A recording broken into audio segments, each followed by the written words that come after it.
Solar energy कारोबार से जुड़ी देश की सबसे बड़ी कंपनी वारी एनर्जीज के नतीजे शानदार रहे हैं। चौथी तिमाही में कंपनी का मुनाफा 34% बढ़ा है। आय में भी 36% से ज़्यादा का उछाल आया है। मार्जिन भी करीब 900 बेसिस पॉइंट बढ़े हैं। कंपनी के नतीजों, ऑर्डर बुक और आगे की योजनाओं पर बात करने के लिए हमारे साथ वारी एनर्जीज के चेयरमैन हितेश दोशी मौजूद हैं स्टूडियो में। हितेश जी, गुड मॉर्निंग। Good morning. ये आई थिंक आपके लिस्टिंग के बाद जो नंबर्स आ रहे हैं उसमें लगातार मोमेंटम रहा है। ये मोमेंटम आपको विजिबिलिटी दिख रही है इसकी आगे अगले 1 से 2 साल के लिए? क्योंकि हम अभी उसी की बात करते हैं, लॉन्ग टर्म की बात तो हम जब बाद में करेंगे। तो अगले 1 से 2 साल के लिए आपको उस तरीके की विजिबिलिटी दिख रही है यहाँ पर? आपने बुलाया और समय दिया उसके लिए बहुत बहुत धन्यवाद। 1 साल की जॉब विजिबिलिटी की बात करें, उसके पहले लास्ट अगर हम लोग 7-8 क्वार्टर वारी के देख लेते हैं या 12 क्वार्टर भी देख लेते हैं, तो हम लोग कंटिन्यूसली कुछ एग्जीक्यूट कर पाए हैं, कैपेसिटी एक्सपांड कर पाए हैं और हमारे नंबर्स वो बता रहे हैं। सिमिलरली अगले 4 क्वार्टर के लिए, 1 साल के लिए हम लोगों ने कल जो हमने बोर्ड में रिज़ल्ट दिए उसमें बताया भी है कि हम लोग करीब अगले साल में 5.5 से 6.5 हज़ार करोड़ का EBITDA करेंगे। तो वो विजिबिलिटी यहाँ तक तो मतलब जो आप कह रहे हैं वो बिल्कुल क्लियर है। और ओके, ये जो पूरी की पूरी स्पेस है इसके बारे में मैं थोड़ा समझना चाहता हूँ। इस समय आपकी पर यूनिट कॉस्ट कितनी होती है और ये कॉस्ट आगे क्या बढ़ेगी, स्टेबल रहेगी या कम होगी? और जब आप इस पावर को बेचते हैं तो किस प्राइस पे बेचते हैं, किस तरीके का मार्जिन आप बनाते हैं? मैन्युफैक्चरिंग और एक अपना पावर जनरेशन, 2 बिज़नेस की अगर आप बात कर रहे हैं तो मैन्युफैक्चरिंग में कंटिन्यूसली ये डिमांड बढ़ते जा रही है क्योंकि पावर जनरेशन की ज़रूरत बढ़ती जा रही है। पावर जनरेशन की अगर वहाँ प्राइस की बात करें तो एवरेज अभी हम लोग जो भारत में देख रहे हैं करीब ₹2.70, ₹2.80 किलोवाट आवर में एनर्जी बिक रही है। ओके। तो जब ₹2.70, ₹2.80 में आपको पावर बेचना है तो नेचुरली एंटायर वैल्यू चेन की कॉस्टिंग भी, चाहे वो मैन्युफैक्चरिंग हो, EPC हो या वो उसके अंदर आनी चाहिए। ₹2.70, ₹2.80 में बेचकर भी आप इतना मार्जिन बना रहे हैं?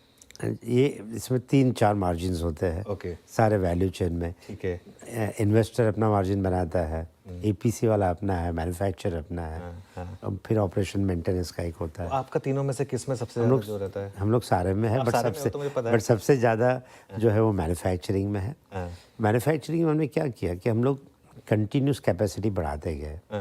हम लोग 2008 से अगर हमारा ट्रैक रिकॉर्ड देखेंगे तो जैसे जैसे मार्केट में डिमांड बढ़ रही है वैसे वैसे उसको मैच करने के लिए कंटिन्यूस कैपेसिटी बढ़ाते जा रहा है।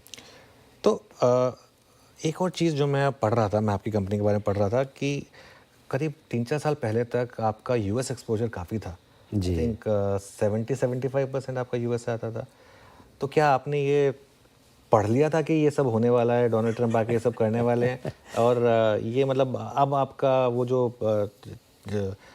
मिक्स है वो कम्प्लीटली इंडिया फोकस्ड है, राइट? US में कितना है, अब इंडिया में कितना है, और क्यों आपने ये डिसीजन लिया? नहीं, ऐसा नहीं है। ऑर्डर बुक हमारी आज भी शायद वेरी क्लोज टू 50-50% है इंडिया और US की। तो US हमने फोकस शिफ्ट नहीं किया, बट जैसे जैसे वहाँ डिमांड जिस तरह से आती गई, मेड इन अमेरिका की बात वहाँ आ गई, तो हमने अमेरिका में प्लांट लगाया, उसको ऑपरेशनल किया। इंडिया से जो माल अभी भी 17% that this top line 15,000 crore के आसपास की जो हमने ग्रुप की टॉप लाइन की है, प्रिसाइजली 14,800 करोड़, उसमें भी आज 15-17% US का एक्सपोर्ट इंडिया से है। ऑर्डर बुक भी 50% है। बट आपका जो क्वेश्चन है उसका आंसर ये है कि कोविड में जो हमने देखा कि हर देश में जाकर कि वहाँ अभी वो लोग खुद बनाना चाहते हैं, चाहे एनर्जी सिक्योरिटी हो, चाहे जॉब हो, और उसको देखते हुए हमें लगा कि जहाँ बड़े मार्केट्स है वहाँ भी हमारी लोकल प्रेजेंस होना ज़रूरी है। मेरे को एंकर वीरेंद्र हैं, वो भी आपसे एक सवाल पूछना चाहेंगे। वीरो।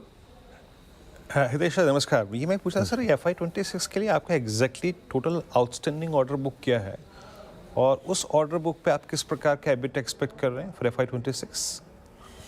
ऑर्डर बुक नॉर्मली 2 से 3 साल की होती है क्योंकि 50% बिजनेस जो होता है ना वो कैश एंड कैरी जैसा होता है। जहां हमारा चैनल नेटवर्क है, करीब 400 से ज़्यादा हमारी चैनल्स है इंडिया में, तो ऑर्डर बुक करीब 47,000 करोड़ की आसपास आज हमारे पास है। ये अगले 2-3 साल में डिलीवर होगी और अगले साल का जो हमने प्लान किया है इसमें से क्लोज टू 30% ऑर्डर बुक शायद इसमें यूज़ होगी और बाकी का कैश एंड कैरी का हो, शॉर्ट डिलीवरीज वाले का हो, वो सब बिजनेस होगा। और उसी प्लान के साथ हमने नेक्स्ट ईयर का सारा प्लानिंग किया है। ओके सर, जैसे कि अभी अनुज ने भी उल्लेख किया था इस बात का, क्योंकि प्रीवियसली आप यूएस मार्केट्स पे बहुत फोकस करते थे, अभी भी I mean still that part dominates for you. India में आपका क्लाइंट बेस क्या क्या है, और इन्हीं क्लाइंट से बिजनेस बढ़ रहा है, वॉल्यूम्स बढ़ रहे हैं, या फिर क्लाइंट स्प्रेड बढ़ी है आपके पिछले कुछ समय में? राइट, मेजर डेवलपर्स बात करें जो यूटिलिटी स्केल के बड़े डेवलपर्स होते हैं, ये नेचुरली सबसे बड़ा पोर्शन होता है बिजनेस का। और यहाँ most of the developers same रहे हैं, 2-3 बढ़ते हैं साल में, बट मेजॉरिटी हम जो कहते हैं कि 99% कस्टमर रिटेंशन, तो वो सेम कस्टमर के साथ हम लोग काम कर रहे हैं। दूसरा आ जाता है मिड मार्केट, जिसको हम कहते हैं कि जहाँ छोटे छोटे प्रोजेक्ट्स 5 मेगावाट 10 मेगावाट कोई कैप्टिव के लिए लगा रहा है या कोई ईपीसी के काम कर रहा है, वो एक होता है। और तीसरा हमारा मार्केट इंडिया का होता है रिटेल बिजनेस, जो आप रूफटॉप देख रहे हैं, प्रधानमंत्री योजना, सूर्यघर योजना या कुसुम योजना, इन सब के लिए करीब हमारा 5000 से ज़्यादा रिटेल नेटवर्क है और 400 से ज़्यादा फ्रेंचाइजीज पार्टनर है। तो ये 3 डिफरेंट सेगमेंट्स में हमारी सेल डेवलप होती है अभी। अच्छा, एक दो आखिरी सवाल आपसे पूछता हूँ फिर। इस समय आपकी कैपेसिटी कितनी है और आपकी कैपेसिटी एडिशन के क्या टारगेट्स हैं, और क्या कैपेसिटी एडिशन टारगेट्स जहाँ पर आप हैं अभी गुजरात में है आपका प्लांट, वहीं पर होंगे या आप और यूनिट्स भी लगाने की तैयारी कर रहे हैं? 13,500 मेगावाट की भारत में है और 1500 मेगावाट की कैपेसिटी अमेरिका में है। जो भी लास्ट हमने सारे डिक्लेयर किए उस हिसाब से अब इंडिया और यूएस दोनों मिलके हम लोग करीब 26,000 मेगावाट तक अगले 1 साल के अंदर पहुंच जाएंगे इसी फाइनेंशियल ईयर में। एक्सपांशन डेफिनेटली गुजरात बेस रहा है हमारा, तो गुजरात पे मॉडल का बेस सबसे ज़्यादा होगा, बट ग्रेटर नोएडा में भी फैसिलिटी है और हम दूसरे स्टेट्स को भी अभी देख रहे हैं, तो वहाँ भी कुछ हमारी फैसिलिटीज़ आएगी।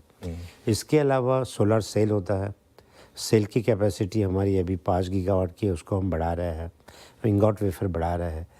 और सोलार के बाहर भी जो कंटिन्यूस एक्सपांशन हमारा चल रहा है, बैटरीज है, हाइड्रोजन है, ईपीसी है, तो ये पूरी वैल्यू चेन जो कंपनी शिफ्ट हो रही है सोलार से एनर्जी ट्रांजिशन में, तो एनर्जी ट्रांजिशन की सारी चीज़ों में कंटिन्यूस एक्सपांशन चल रहा है।